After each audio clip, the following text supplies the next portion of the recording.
Welcome to At the Table, where we are connecting entrepreneurs, discovering missions, and building communities with purpose, body, soul, mind, and business with Charlie and Heather. with Women in Leadership. Good morning. Happy Monday. Monday. It is May 1st. Yay! How cool is that?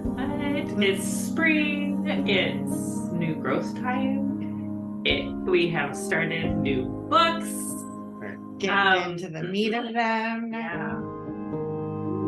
We just did chapter 2 yesterday on our weekly reading. Check it out if you haven't already. But Monday is our day to bring you positive mindset tools, tips, and tricks to help you get through your week. And we start off the week with positive mindset with The Mastery of Love by Don Miguel Ruiz and Career Self-Care by Minda Zetlins. Yeah, pretty cool.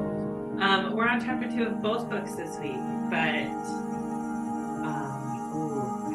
it's getting really good, and I kind of see how these two things are going together, right? It's always kind of magic to see how the two books work together because we don't use it.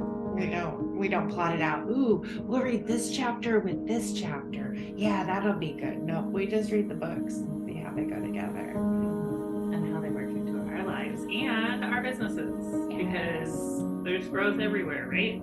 Busy business ladies. What? And a few gentlemen in our lives. Here's to that. All right. This week we're in chapter 2 of The Mastery of Love, both books actually. And chapter 2 of The Mastery of Love talks about the loss of innocence. And what that means is, as a child, when you're born completely innocent. You actually live in this place of love. Yes. So all your actions are coming from a place of love. Yes. So interesting to think about.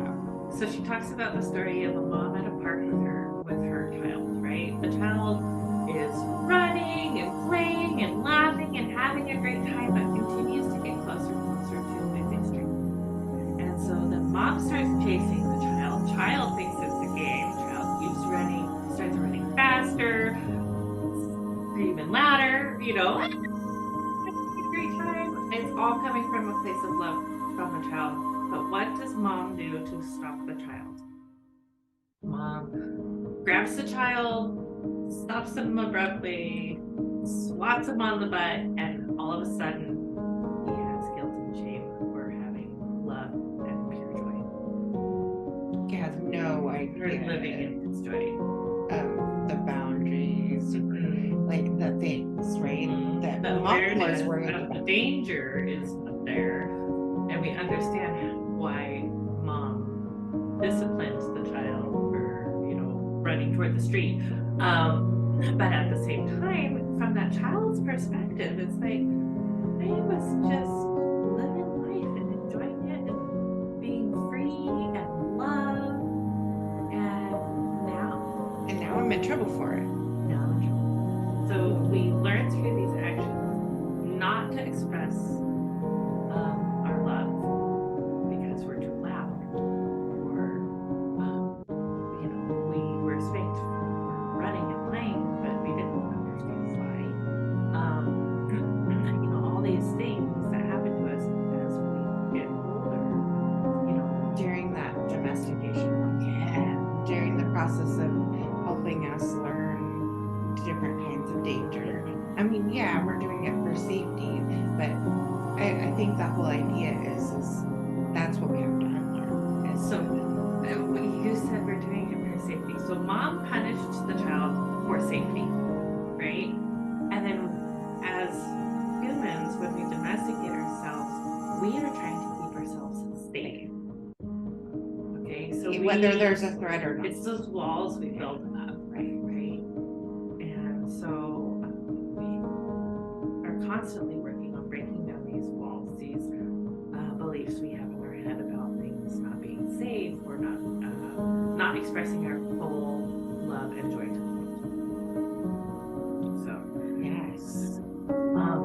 guess that's going to go right along with boundaries. It is going to Second. go right along with that. We can do it in a second, but it's through these. It's that use of fear, though. Yeah. So the fear hooks the attention, right?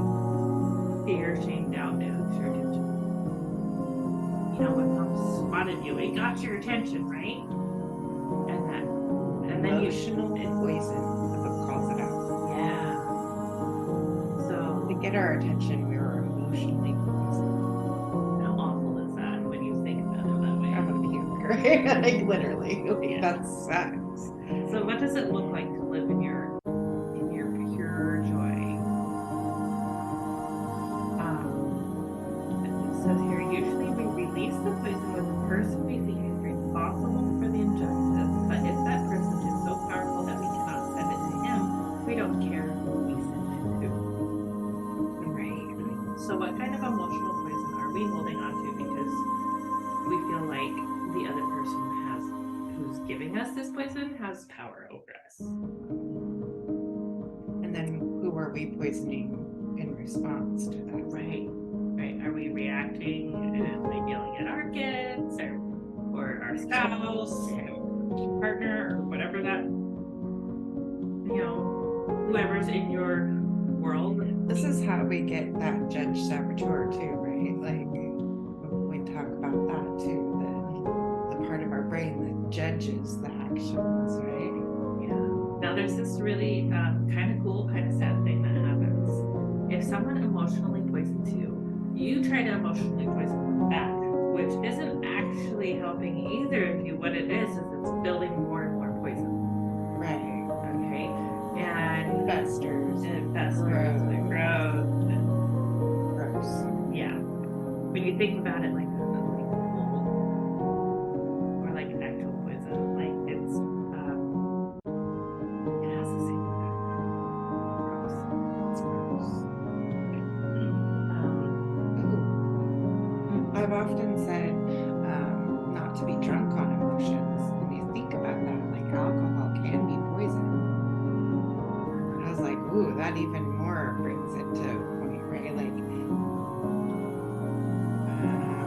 And then we learn to keep ourselves in check and quote unquote safe by playing victim.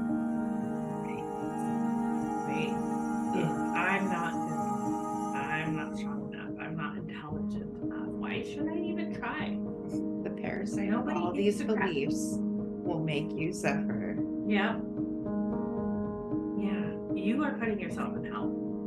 And that's what they kind of talk about toward the end of this chapter is every description of hell from any religion in the world is a place of pain, torture, deprivation. I have fun notes like, dude, in this chapter, like, gosh, that says, I was like, whoa, that's a cool note. What did I say there? It's because you accept the abuse because you believe you deserve it. Yeah, we talk about this a lot. You accept actually. the abuse because you believe you deserve it. And more than that, you will only accept the amount of punishment you deserve. Okay, which is usually a little bit less than you abuse yourself. Yes. So as bad as you talk to yourself in your head, you're letting other people do that too. Other people in your life, other people who are close to you. So think about all that negative crap in your head and really think about if that's actually like serving you or not. Chances are the negative crap, it's not serving you. Get rid of it. Reprogram your It's that mindset. awareness piece again. Like, Yeah. when do I start feeling like crap and then turns out that I explode on someone else? Mhm. Like, and tracking that so you can unlearn the thing that's actually triggering Yeah, and what's really cool is when you start noticing things and you start pushing back against the negative, things change. Because when I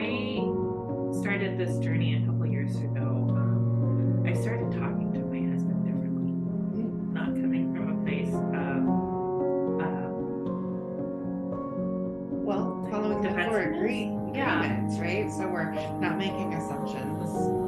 So when we don't make an assumption, when we drop the assumptions are all these poisons, Right. When we stop picking up the poison. Yep. He has actually started treating me differently because of this. Because I'm actually holding him accountable for his actions. If he tries to put poison on me, I call him out on it. I'm like, no. You can have that back. I can see that you're having a thing going on right now, but maybe you should go take care of, like, do what you gotta do, and then come back to talk to me. Don't come at me like that. And it's changed the whole dynamic of your family. Yeah, it really has. My kids are thriving. The communication overall is all better. It's not all better, but it's better than it was. So much better than it was. I'm not reacting to my kids because I'm frustrated about something else. You start with a deep breath. I've seen you even when you're like feeling super interrupted. You just like, okay, they need me. I'm taking a breath. You take that breath and you're like, okay, what do you need right now? Like you get it's like, okay. Instead of reacting. Instead of reacting and getting upset. And I will explain to them, the more times you come and interrupt me at work while I'm focused on doing what I'm doing, the longer it's going to take me to get done. So, yes. Tell me what you need. Which goes perfect into this next book because you are really good about this, even though we work in your home. Yeah. You have a lot better work-life balance boundaries than I do. Which is crazy because this is where our office is. Yeah. So, I take my computer home with me. Sometimes I have to have Heather leave her computer at work because people go home and working. So chapter 2 in Career Self-Care is about the disappearing line between life and work. So she wrote this book post-COVID, right? And she talks a little bit in this book about how more and more people are working from home or telecommuting, right? So we're in our space. We're right? in our person, yeah. So those lines that we used to be very clear, hard lines, are very soft and bendy, and we get to decide. But some of that is actually making them decide to do it. Mm-hmm. So just because we get to decide means we actually have to decide. Yeah, and one of the ways that we have balanced our work life is we set our schedule up kind of around our kids. We don't work a regular 9 to 5. We work 7 to 3 because that's when our kids are at school. Sometimes. Our school kids. That's the goal. The goal is that they're at school during that time, right? Yes. And that the goal is that they know that these are the times that we're busy. Yeah. But then, 3 o'clock rolls around, and usually between 3 and 4 we shut down the office, and then goes home. And I give myself as long as up until dinner time, which is about 6, to finish working on projects that I'm working on, and then I walk away from my computer for the day. I've done enough for today. I can be right back at it at 7 a.m. tomorrow. It's okay. It's not the end of the world. And I go home and then I go into mom mode, and then once I'm not needed in mom mode, I'm like, what do I do with myself? So then I pick, sometimes, a lot of times, I pick the computer back up and do a little something. And then what happens? And it's like 11 o'clock, and I'm like, oh, I need to go to sleep. And then what happens the next day? I'm late. And then what does that tell you? It's a vicious cycle, right? Yeah. So creating work-life boundaries is super, super important. And you have to do it in a way that works for you, because it doesn't work the same for everybody. It doesn't. Right. You know? I mean, Thank you. I'm not at home, like, not hanging out with my child, or, which is a different thing. Like, moms shouldn't be having to keep working, watching TV with the kids, right? Like, if your business has you that busy, then we want to help you find someone, right? Like, you need help. Find solutions so you're not doing that. You're actually spending the time with your kiddos. And like we talked with Chelsea Gonzalez a couple weeks ago, is what parts of your business take you the longest amount of time, or maybe it's just not your skill set, that you can hire somebody else to do that at a fraction of how much time it takes away from you in your business. The relief you feel knowing that an expert's doing it, combined with being able to focus in your zone of genius, combined with getting time with your family back. That's awesome. That sounds like free time solutions. Boom! Oh, sorry. We love what we do.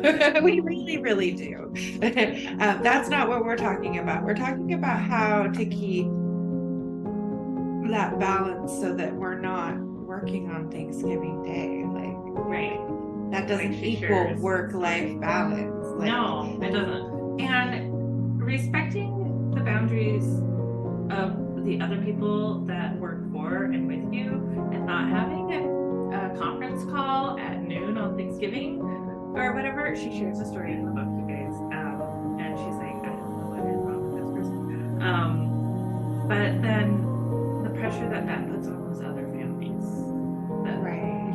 You might be able to step away at noon for a conference call on Thanksgiving because you're not hosting you, or maybe Thanksgiving's you're not your thing. Driving somewhere, or Yeah, but other people have lives and families too. So having respect for what other people have going on in their lives is also important. What if your work was obliterated at 5 p.m. every day?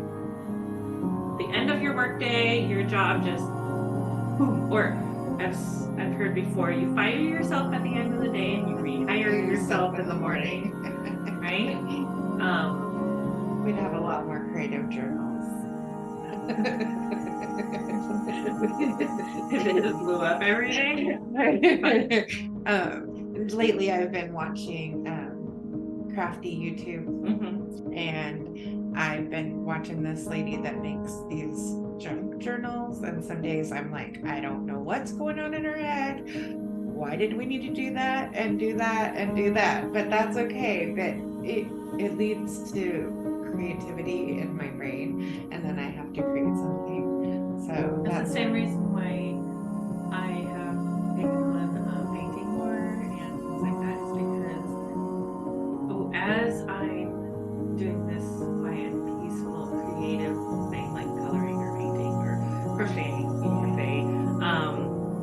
it lets you like download all the extra stuff, and then you can actually think through and solve problems while you're doing it. So this last weekend, while I was painting and things like that, I was able to figure out how to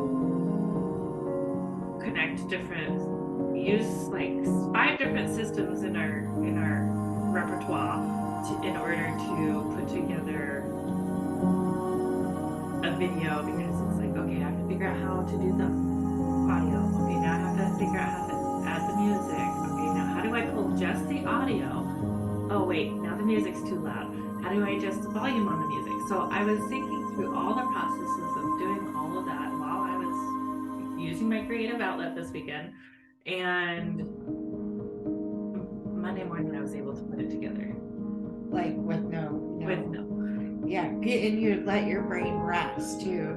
So even with like video games with my kids, right? I would be like, okay, what you need to do is actually take a rest.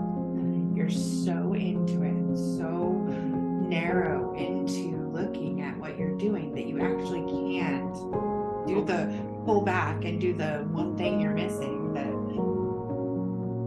you can't see the solution because you're too focused in. Right. So take a break. So that works with our work life too, right? Yeah. when we get frustrated with the computer or things aren't working the way we want to, we're like, okay, I we guess celebrate it's break time. time. Let's go for a walk. Discover the joy of missing out. Okay, you don't have to go to all the things. You don't have to do all the things all the time. You don't have to go to all the events. You don't have to do all the things. I really felt this really big for the now gala. I had a lot of things going on, and it wasn't okay for me to go, and I made that boundary of I need to not go. And then you saved a friend's life because they were sitting next to you instead of because they took your right. I'm like, that was my reward for not going. That you got to be the one sitting next to her. And so, I felt so strongly that I had made the right choice for myself. And were we all I don't grateful. even I didn't even think about it. With my military training and then all the first aid CPR training I did when I was working at schools and stuff, I was able to help a friend who was choking, and no one else around really noticed. No. You just we were at the table in the back, kind of had her back to everybody else. How her seat was sitting, and I just handled it. Discover the joy of missing out. So even when you quote miss out, finding that joy in that you made a choice for yourself, your self-care, and life happens for us. So what could be happening for someone else just because you're not there? Like, that's good. Oh, also, can we talk for a second about scheduling your self-care? Yeah, we'd love to do that one. Right. So, schedule your self-care. We schedule our self-care for Friday afternoons because we've been working all week, being moms all week, doing the things all week. And it's not every Friday, but it's most Fridays. But we schedule our appointments and self-care stuff for Friday afternoons so that we can make sure we are taking care of ourselves.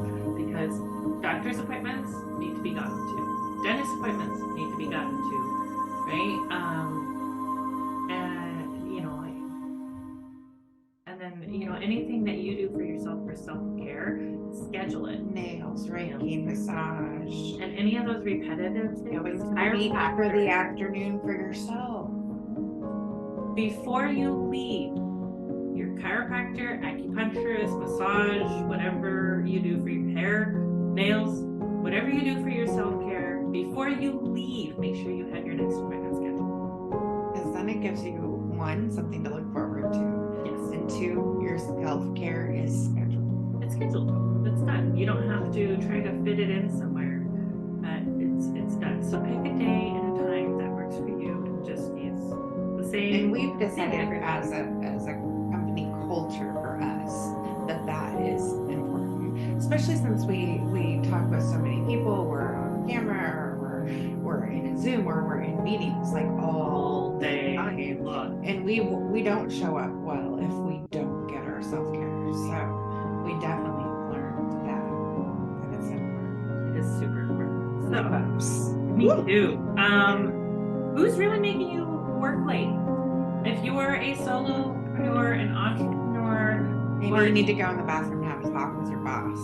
right in here, you have a talk with your boss. Who's really making you work late? What would happen if you just shut down at the end of the day? And what are you avoiding? I like that question. Yeah. What are you avoiding and by using? working late? Yeah. Using work as an excuse to avoid other things.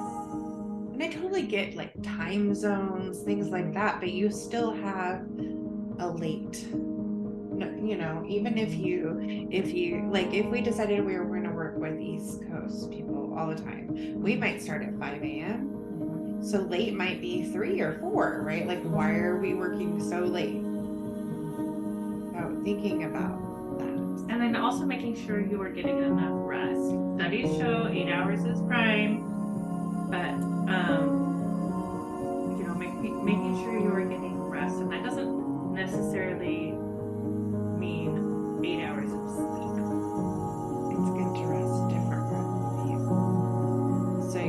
You actually need to rest your brain, rest your creativeness. It's all part of self-care. And I'm pretty sure we're going to get into more of that in this book. I'm really excited.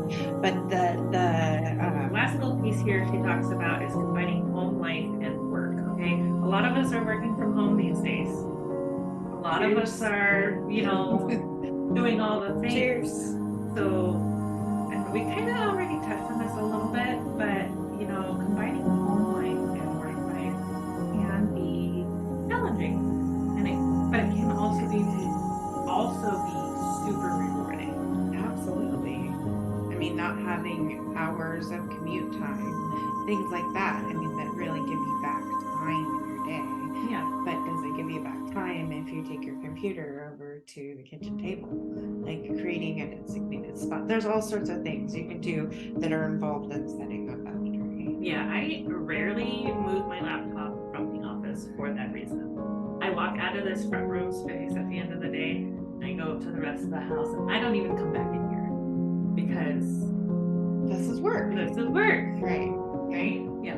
So, if you have a space to have your home office and you just shut the door at the end of the day, done till tomorrow, that's fine. That's great. If you don't have access to that, you know what? Remember back in the day when you had like actual phones and you could hang up on somebody real vigorously, right? You could close your laptop, right?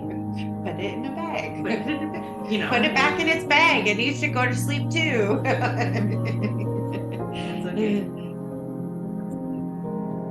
So, also, if you are working for a company, there are rules, regulations, and laws to protect you when you are outside of work, outside of the scope of work, and outside of working hours. And what those Yeah, you don't need to check emails. You don't need to answer your boss's calls, like for questions. Right. Like, that's great. Can you put it in the to-do list for tomorrow? We'll talk about it then. Right. The only people who this rule kind of gets a little fuzzy for is like doctors who are on call. If you are the on-call person, That's different. that's different. Right? But if you are being taken advantage of because you are blurring your work-life boundaries, if you're being taken advantage of, look into that. Again, go back to the mastery of love. We only accept the abuse that we think we deserve.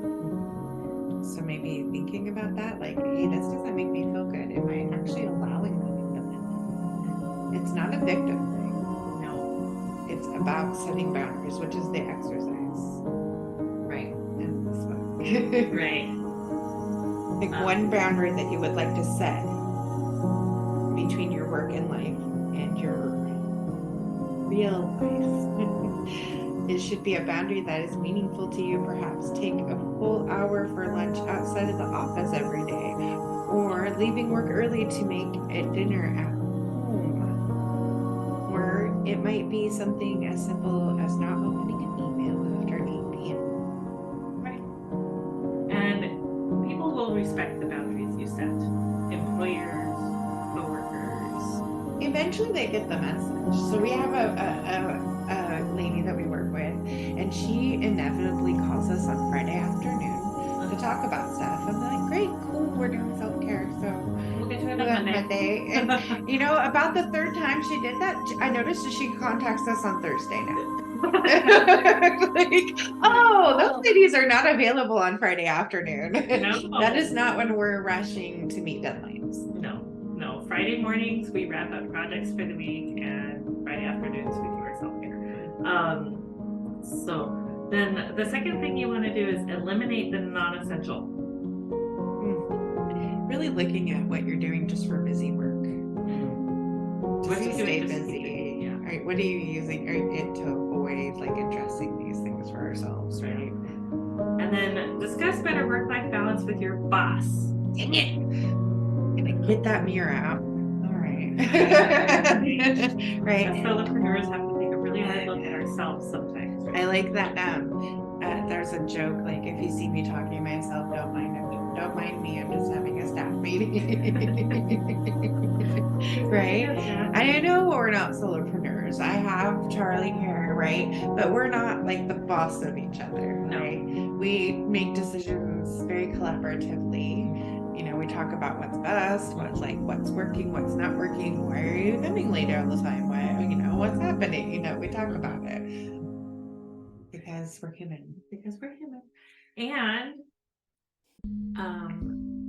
we have kind of announced this a little bit already, but we have another partner to our team, another team member. It's pretty awesome. Yeah.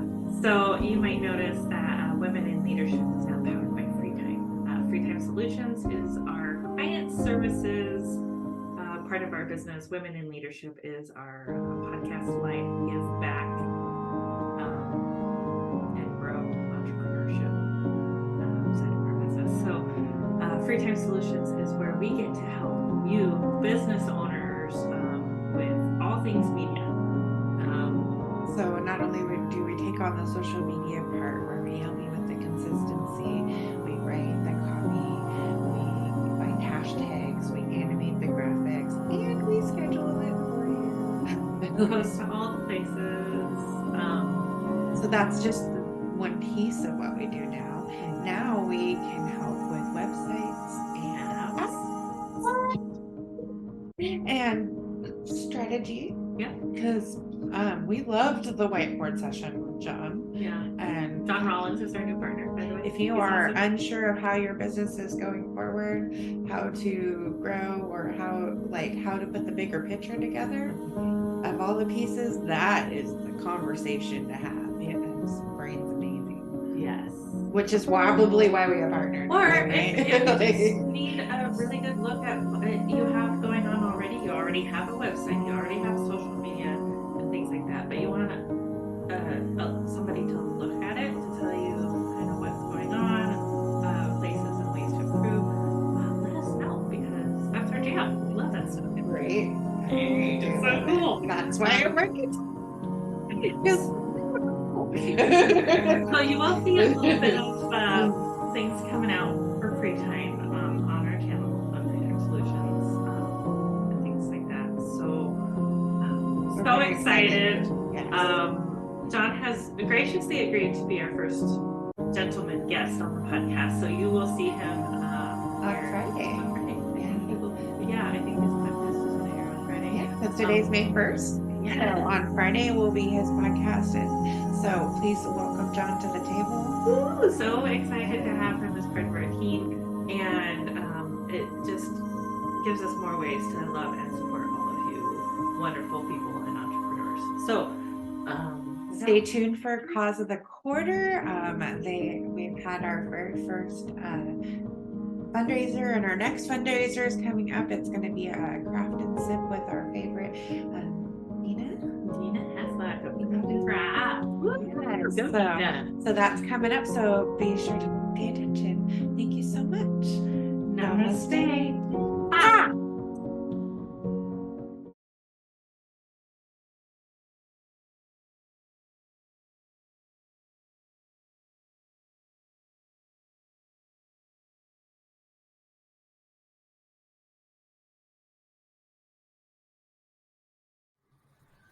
We take the mystery and pain out of social media consistency for your business, giving you back time to shine in your zone of genius. Social media is the new branding. It deserves its own attention, thought, and effort. Yet so few businesses actually take this seriously and invest enough time on their strategy. We can do it for you at an affordable rate that will fit into your budget and allow you to pursue other revenue channels as well. The hardest part of social media management is keeping up the consistency to be seen and know what to post, when to post. Are you ready to have everything ready to go for you, saving you time and energy by not having to do it all yourself? Still getting your message out so that people get to know you, like you, and develop trust while opening yourself up to more time for the business of your business where you shine. Working with Women in Leadership, BSMB LLP, is a unique experience that bridges the gap from face-to-face to virtual relationship marketing.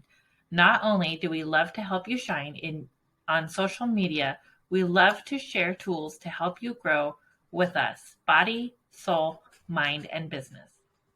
Check out our podcast and YouTube channel for Mindset Mondays, Social Media Training Wednesdays, business interviews and special topics on Fridays, and weekly readings on Sundays.